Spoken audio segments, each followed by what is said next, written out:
Assalamualaikum warahmatullahi wabarakatuh. Bagaimana kabar kalian teman-teman? Semoga sehat selalu, banyak rezeki, panjang umur. Amin ya robbal alamin. Teman-temanku, di video kali ini saya update kembali untuk mengulas terkait dengan pemberitaan kasus Pauman Indramayu Jawa Barat yang belum juga tuntas sampai saat ini. Kemarin baru persidangan terakhir adalah sidang tuntutan untuk Ririn dan juga untuk Priyo Bagus Setiawan. Ririn dituntut oleh jaksa penuntut umum hukuman mati dan juga Priyo dituntut oleh jaksa penuntut umum adalah 20 tahun penjara. Ini baru sebuah tuntutan karena nanti akan ada sidang pledoi di tanggal 24 Juni 2026. Itu info yang saya dapat. Teman-temanku, di sini saya melihat dari tayangan video ini. Ini luar biasa menarik. Saya akan melihat dari berdasarkan fakta persidangan kasus di Pauman Indramayu Jawa Barat ini, yaitu terdakwa Priyo Bagus Setiawan. Dikenal dengan profil kepribadian yang cukup kooperatif dan juga bersedia mengakui kesalahan. Ini tidak main-main, adalah kasus pembunuhan berencana ya, yang sangat besar sekali. Saya merangkum di sini dari sebuah wawancara eksklusif Bang Yahya Muhammad, teman saya yang langsung eksklusif liputan ke Pauman sana. Di sini, menurut seorang tetangga, ternyata terdakwa Priyo adalah perilakunya di mata hukum dan juga mata masyarakat ya cukup kooperatif teman-teman dan juga sifat terbuka. Mungkin teman-teman bisa menilai bagaimana Priyo dinilai kooperatif kan, mengakui dan juga istilahnya membongkarlah sebuah skenario dan juga membeberkan kronologi di dalam kasus Pauman ini. Karena kalau Priyo nggak mengakui, Palu pun nggak ditemukan teman-teman. Betul tidak? Dan sekarang saya yang heran, tidak ada Aman Yani, Hardi, Joko, dan Yoga. Itu kok belum ketemu ya teman-teman. Apakah nanti sesudah vonis dari Ririn dan juga Priyo? Kita lihat nanti teman-teman. Nah, lalu bagaimana Priyo di mata tetangganya? Jadi Priyo ini dianggap orang yang baiklah di lingkungan ya. Dikenal baik dan juga rajin, sosok yang baik, bahkan disuruh kerja apapun gerak cepat. Karena ternyata Priyo ini adalah ibu dan bapaknya sudah meninggal dunia ya, dan Priyo hidup sendiri, kerja sendiri untuk menyambung hidup. Jadi kerja apapun dilakukan menurut tetangganya itu untuk menyambung hidup, untuk ada rokok gitu kan, kopi mungkin ya. Nah, bahkan menurut tetangganya Priyo adalah rajin juga ke masjid dan juga menjadi marbot di sana. Seperti itu. Ini fakta di lapangan ya teman-teman. Kita simak video ini teman-teman, menarik.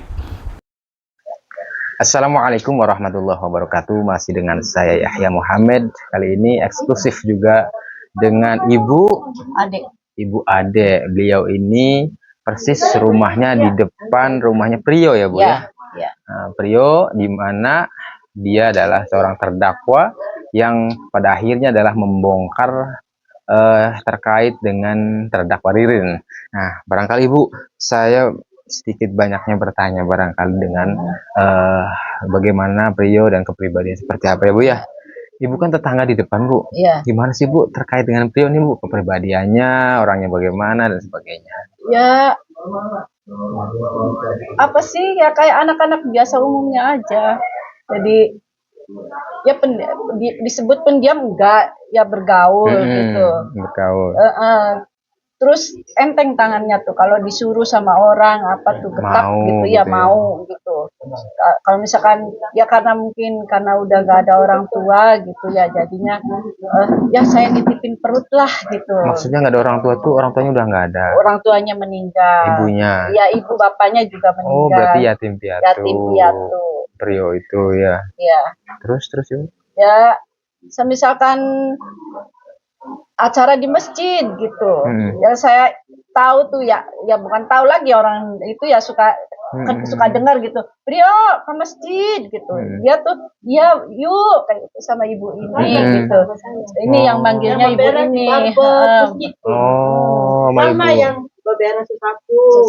Tiap Jumat tuh kali nyeser tiap bulan di lingkungan sini aja. Sama Priyo tuh ya. Iya gitu. Misalkan 17 Agustus, yo pasang bendera.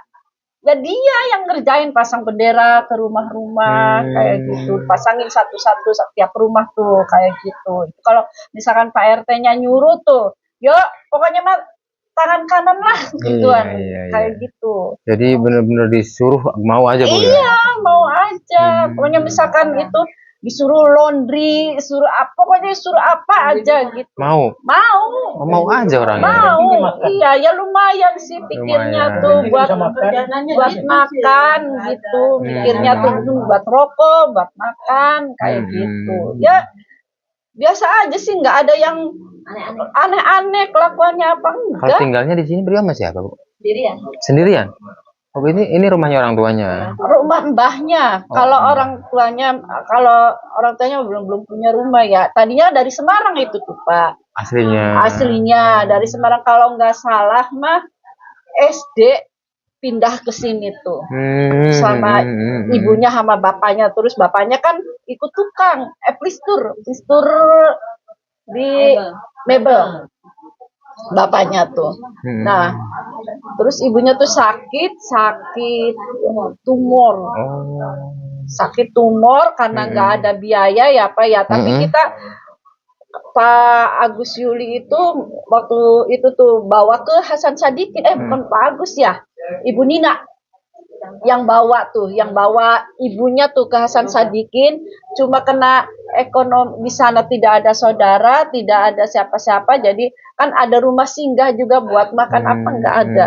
Akhirnya dibawa pulang lagi sampai meninggal ya. Berarti Eko tuh Prio itu sendirian. Ya? Berarti untuk makan hariannya berarti tergantung siapa yang nyuruh. Iya, kayak gitu. Iya, kakaknya. Kakaknya di mana? Kakaknya yang satu di Sekorip, satunya di Penganjang. Ikut kemarin tuh. Berarti sekarang di sini sendirian ya tinggalnya. Sendiri. Ya kakaknya juga baru berapa bulan itu tuh pindah ke sini. Tadinya kan di Jakarta. Ibu nyangka nggak sih Prio? Enggak nyangka sama sekali. Sumpah saya begitu ribut Prio aja sama Ririn gitu ya, ditangkap itu sama polisi itu. Saya yang bilang, mungkin Prio melakukan itu, nggak mungkin kata saya tuh kayak gitu. Paling dia juga diancam, gitu, diancam itu. Dikira saya tuh mengiranya Prio tuh ikut melakukan, kan ternyata sekarang videonya udah ngomong tuh nggak melakukan kan. Nah gitu, paling dia ayo ini kayak gitu. Karena orangnya mau aja kali ya. Iya. Itu juga baru pulang itu tuh Bang, kerja di Bogor. Jadi Idul Fitri dia tuh ke Bogor kerja. Idul Adha tuh belum pulang. Biasanya kan kalau Idul Adha tuh Prio yang bagi-bagiin daging kurban tuh, gitu. Itu tuh baru berapa hari, Agustus tuh belum pulang, 17 Agustus tuh. Agustus ada. Iya, tapi udah lewatin 17 Agustus. Masih. Oh masih. Udah. Karena main ke rumah kita tuh. Mainnya main kan tempat saya sampai tadi. Iya, main tempat Bapak ini. Itu mainnya tuh. Oh, mainnya di situ. Ya, kebetulan Yono itu punya anak laki-laki banyak. Iya. Main di situ, beli apa, itu. Aku suruh sama orang. Yo, beli anu yo. Nah, yang penting dia bisa makan. Itu aja. Tahu kayak gitu tuh. Nggak nyangka Prio begitu tuh karena memang kepribadiannya dia itu baik apa gimana? Ini baik. Ya baik ya. Ya gimana sih, kena nurut aja tuh. Disuruh apa aja tuh, bisa rokok, makan, disuruh apapun mau dia ya. Iya. Motong rumput ya apa kayak. Itu tuh kayaknya mah dikasih makan aja rokok sama dia. Sama Ririn tuh. Ada Ririn di sini kan dipanggil bos semua orang. Di sini tuh. Bos. Di sini tuh. Ririn tuh. Aprio tuh manggil tuh bos. Anak-anak semua. Sama anak-anak teman-teman. Sama orang sini juga sama bos. Ya kalau kita ibu-ibu emang nggak tahu. Saya aja tahu mukanya Ririn itu pas kejadian. Oh. Selama 11 tahun katanya udah menikah sama saya. 11 tahun di sini tinggal? Iya. Belum pernah tahu mukanya. Tahu mukanya tuh pas ribut-ribut ini. Oh. Adanya di dalam aja, kalau keluar nggak pernah keluar. Tuh ini yang dekat, kalau saya kalau pulang terlalu saya nyuci tuh pulang. Kalau saya tuh nyuci tuh jam 3:30 kadang-kadang jam 2, udah ngerendam siang, baru pulang. Oh, ini yang tahu berarti. Kalau saya kan di sini nggak pernah ke situ. Iya, nggak apa-apa. Berarti ibu bareng terus sama Prio ya di masjid itu ya? Kalau pulang sendirian tuh, pulang sendirian tuh. Oh, waktu sholat kayak apa ya? Kayak kenal lama. Iya, baik ya. Kayak musang. Berarti ibu tim menyaksikan ya Bu ya, kalau memang Prio itu tetangga ibu, depan ibu, dan Prio itu baik. Ya untuk makannya ya nyari siapapun lah yang mau ngasih rokoknya. Enggak nyari, jadi siapa aja disuruh lah lah yang ya. gitu. Siapa yang nyuruh Ini mau. Pak ya, kalau misal saya di depan rumah, dia tuh lewat sampai Oh, sopan. ya Allah, makanya siapa yang nyangka coba. Oh, sopan banget orangnya ya. Iya, kayak gitu sampai begitu. Kalau Bener-bener sopan ya. iya, Pantas aja ibu bilang kayaknya nggak mungkin gitu ya. nah gitu. Pokoknya ada siapa aja di depan rumah, dia lewat ambil dulu. Begitu. Kayak gitu makanya. Makanya saya pas, tapi kan saya kan ngikuti di TikTok apa. Kok bukan Prio sama Ririn, ceritanya amannya ini itu kan ya gitu. Saya ngomong lagi sama Bu Nini, Bu, kok katanya bukan Prio sama Ririn, ini gitu. Nah, setelahnya Pak Tony bercerita bahwa semua disuruh sama Prio, saya tuh itu lagi kaget lagi, artinya gini, nggak mungkin kata saya tuh kayak gitu. Jadi tetangga di sini, padahal mah ibu-ibu ini mah rajin ya ikut sidang terus. Kalau saya mah enggak, karena ada bayi tuh tadi tuh. Tapi saya tuh suka ngomong ke ibu, Bu, kasih itu Prionya, Bu, suruh jujur. Saya tuh kayak gitu. Ya Allah, Prio, semangat. Itu tolong hakim dulu, Pak Hakim itu, Pak Hakim. Saya bisa tolong, saya ada ibu-ibu teman-teman saya biasanya saya ngomong ketemu Prio. Iya, semua Prio tuh, wah ampura ya Pak, kalau itu kalau manggil saya tuh aja Manggilnya wah ampura Pak, Prio salah, nangis tuh. Saya sedih pada nangis. Begini siapa tuh? Itu makanya artinya kita semua tetangga di sini tuh nggak terima kalau Prio yang dipojokkan kayak gitu. Berarti ya memang dalam persidangan Ibu, Rina itu mengatakan bahwa apapun itu disuruh sama Prio. Termasuk ketika setelah pembunuhan itu kan mereka berdua tuh pergi ke Semarang, terus ke Bogor, yang katanya kemana. Itu katanya semua disetting disuruh sama Prio. Jadi gitu nggak masuk akal ya? Nggak masuk akal. Orang ibaratnya dia tuh ilmunya apa, SDM-nya apa sih? SMK aja nggak lulus. SMK aja nggak lulus.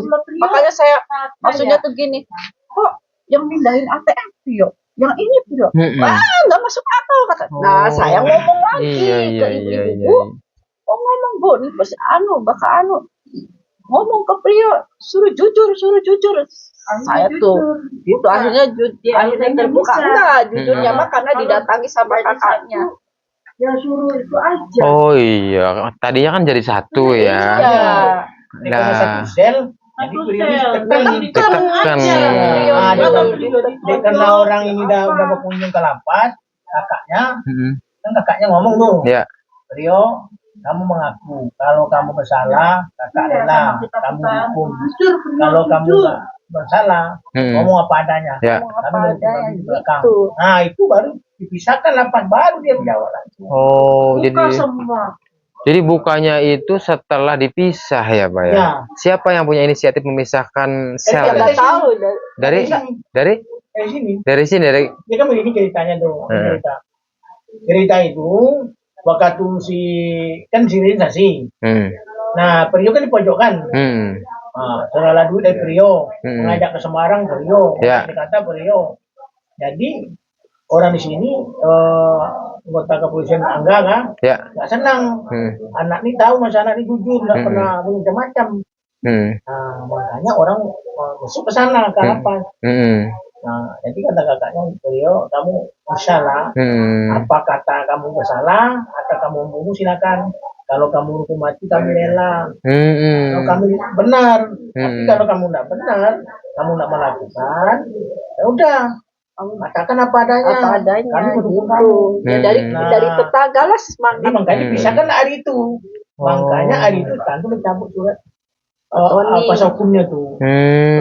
Oh, mulai dari itu. Iya. Soalnya tadinya satu sel ya, jadi sel. mungkin saja ada tekanan atau Pasti. pengaruh, ancaman. Pasti itu. Jadi Ditendangi, jadi pukulin Prio tuh. Sama Ririn. Di satu sel itu. Iya itu.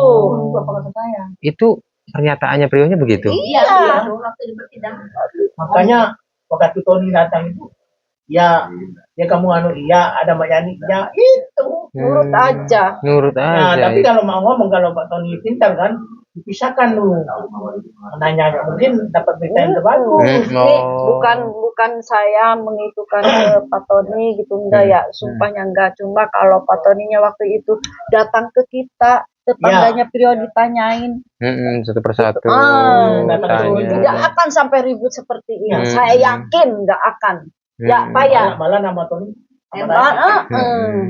Iya, kayaknya Pak Tony ini pas nanya ke Prio, kata saya. Pas nanya ke Prio juga kayaknya posisi ada Ririn juga kali ya. Iya. Jadi kan takut juga dia kan ngomongnya apa adanya ya. Contoh ini ada Pak Tony lagi wawancara kan, nanti salah ya Prio kan. Nah, Tony berangkat nanti pukulin Prio. Ya. Itu Prio mengatakan dipukulin itu di sidang apa di sidang juga. Oh, di sidang mengatakan itu. Di sidang juga ngomong. Di sidang juga udah dijelaskan. Kalau nggak mau ditendang gitu. dihantam kan. Walah. Jadi mangka Pak Tony nggak jeli dianya. Iya. Kalau kita bukan dia mau ngomong bukan menyalan Tony enggak. Bukan. Namun dia tuh enggak enggak bijak lah gitu, enggak apa yang kemakan omongannya cuma Ririn aja gitu tuh. Tidak melihat Pak Tony kan bilang tidak dalam penekanan, yang kenyataannya dalam penekanan. Jadi penekanan Ririn ya.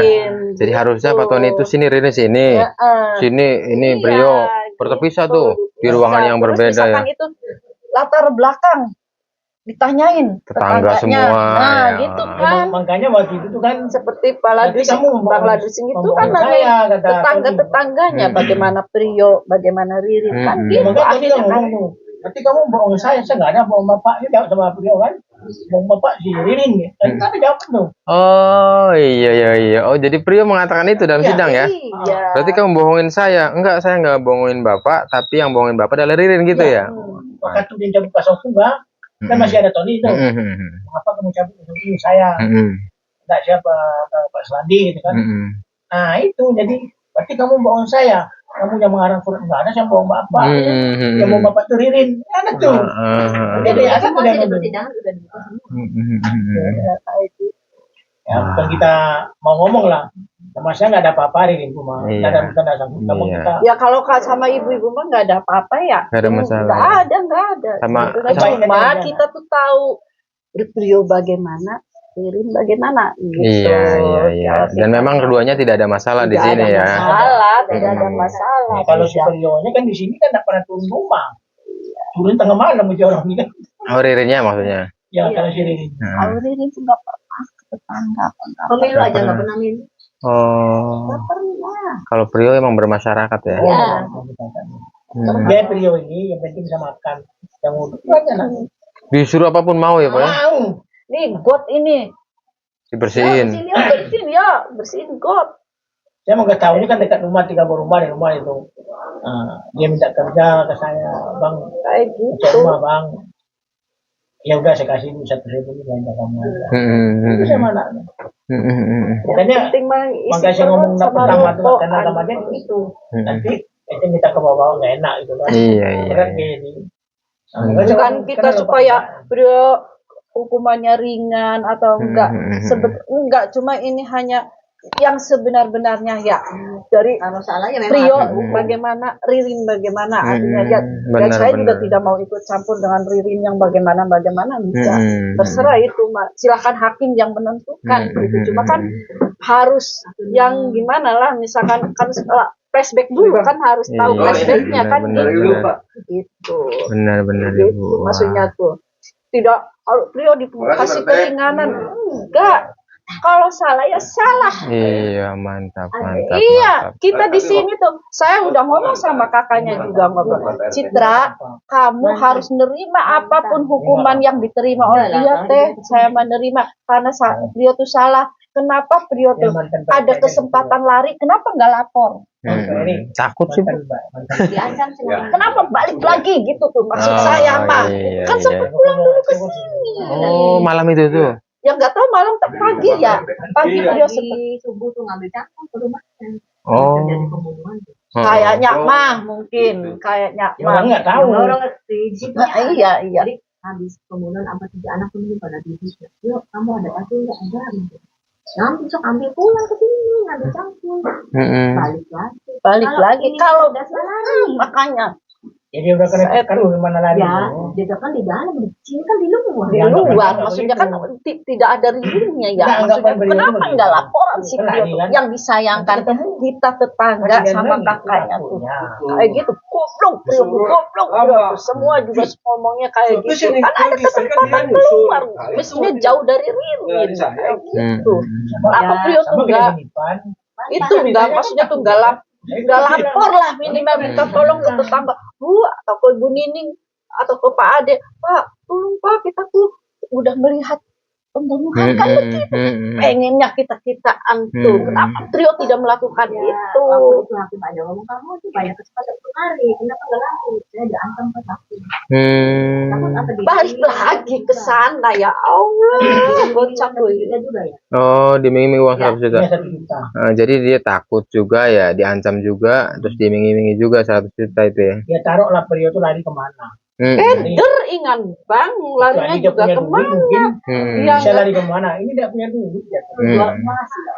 nggak Jadi makanya tahu. lari taruh di sini, Mama ada balik, Mama kan nanti ini kalau ini tidak tangkap, tidak habis lagi ya. Tapi nanggap sama kita. Kurang daya pikirnya tuh sudah Tidak punya keluar ide. ya Allah. Harusnya bukan Kalau dia punya ide, langsung aja dia lapor kan? Iya, Nah, selesai. hebat kalau hebat dia mah. Lapor, iya, Ririn kok anu Trio pulang lapor. Nggak ada ininya kan, Iya, ke sana karena- kan perlu ongkos kan, Gak ada uangnya ya. Iya. kan nggak punya uang sama sekali. Taruh dia lari ke Semarang, Mama kan kampung dia. Ada punya duit sepeda. Ini mau kosongnya ya, kalau dia ada kesempatan, ada uang, langsung aja ke polsek. Mau gini-gini, saya tidur di sini, udah diamankan kan, uang nggak ada, orang